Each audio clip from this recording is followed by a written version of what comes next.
Thank you, Tim. As Tim has said, we're starting a new series this morning, Changing Lives, and it seems a pretty appropriate time to be talking about lives being changed. It's the last 12 months, we've certainly seen significant changes to our lives, haven't we? The idea 12 months ago that I'd be sitting here speaking through Zoom would have been unimaginable. So very appropriate time. The first in the series is Changing Lives, Jesus Calls. And I'll be looking at the calling of the first disciples.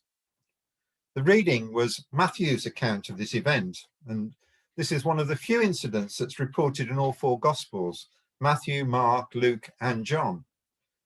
And they all reported it differently. That adds authenticity somehow. If they'd all given exactly the same description, we would have thought that they'd colluded in some way. But the fact that they saw it differently shows that it was a real event. And it's very easy to look at Matthew's account and see it in some almost romantic way.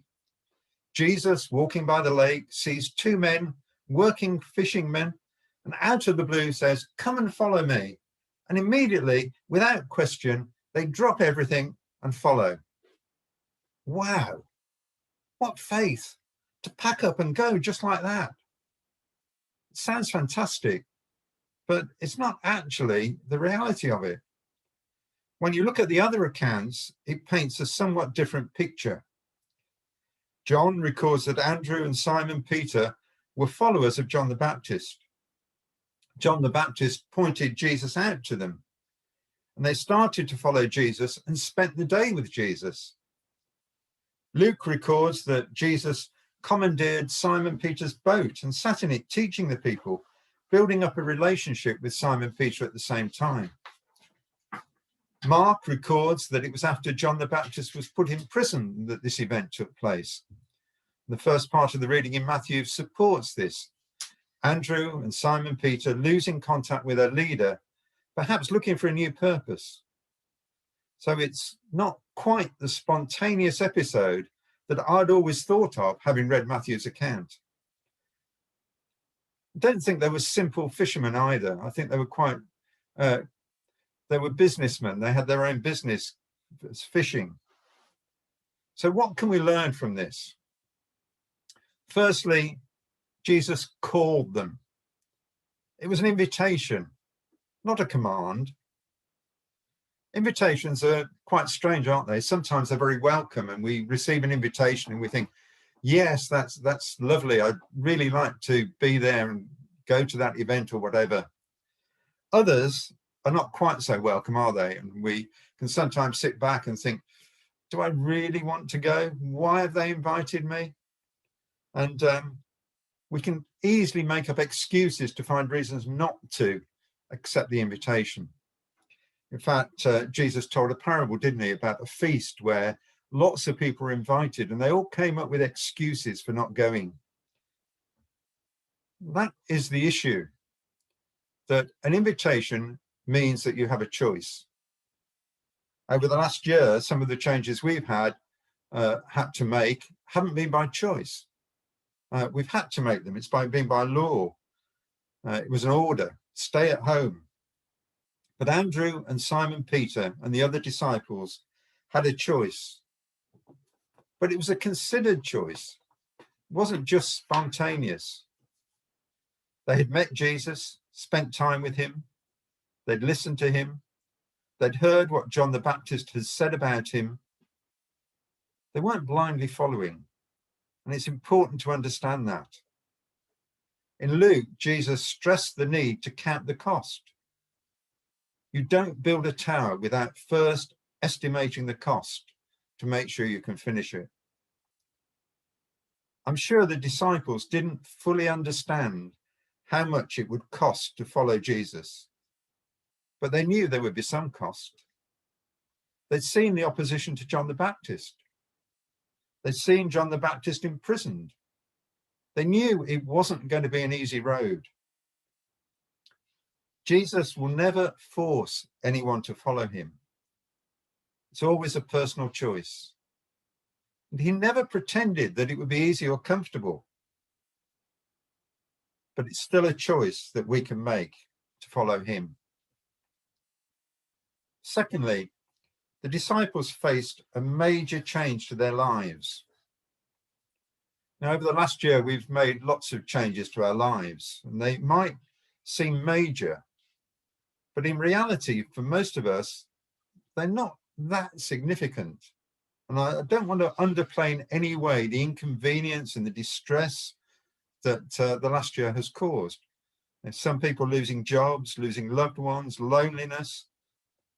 But in many ways, what has happened is we've found different methods of continuing to do what we were doing before. Schooling, it's now homeschooling. Shopping. We had never done online shopping for groceries before this lockdown. Now it seems almost a norm. Exercise. Church is very different, yet it's still continuing.